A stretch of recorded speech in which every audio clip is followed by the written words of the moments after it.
ఇంటర్వ్యూకి వచ్చింది నువ్వేనా? లేదు మా తాత. లేకపోతే ఏంటి సార్, కళ్ళ ముంగడ ఇంత పెద్ద మనిషిని పెట్టుకొని నువ్వేనా అని అడుగుతారు. నేనే. సరే, నీ క్వాలిఫికేషన్ ఏంటో చెప్పు. 12 బీర్లు దించకుండా తాగుతా. పేకాట ఆడితే నాతను గెలిచే మగాడే లేడు. మా ఊళ్ళే 30 సిగరెట్ ప్యాకెట్లు ఒక్క రోజులో అయినా రికార్డు నాకున్నది. నేను కన్ను కొడితే పడని పోరంటూ లేదు మా ఊళ్ళే.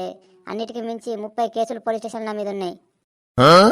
రే, నేను అడిగింది నీ క్రిమినల్ హిస్టరీ కాదురా. నువ్వు ఏడు చదువుకున్నావు, ఎక్కడ దాకా చదువుకున్నావు అని. ఏది నీ పియూ డాక్యుమెంట్లు చూద్దాం. డాక్యుమెంట్లు అంటే ఏంటి సార్? రే, చదువుకుంటూ ఇస్తారు కదరా ఆ డాక్యుమెంట్లు రా. అంటే చదువుకుంటే నీ జాబ్ వస్తుందా సార్? అంటే నువ్వేం చదువుకోలేవావురా? చదువుకున్నా సార్, కానీ నీ 3 తరగతులు ఆపేసిన. అయితే నీకు జాబ్ రాదు, పోరా. సార్, నాకు జాబ్ ఇచ్చిననుకో మీ కింద ఎంప్లాయీని అవుతా, లేకుంటే నీ ఆఫీస్కి ఓనర్ని అవుతా. ఓనర్ ఎట్లయితావురా? నీ బిడ్డ జూలి ఉన్నది కదా, రోజు మా కాలనీకి పానీపూరి తిందలికి వస్తుంది. చూసి కన్ను కొడతా, ఒప్పుకుంటే ఫ్లవర్ ఇస్తా, లేదంటే చేయి కోసుకుంటేనే బెదిరిస్తా. అయినా ఒప్పుకోకపోతే నా బ్లడ్ తోటిని లెటర్ రాస్తా. కొట్టిందనుకో మీ అయ్య మీద ఒట్టే చచ్చిపోతానంట. దెబ్బకు ఒప్పుకుంటుంది.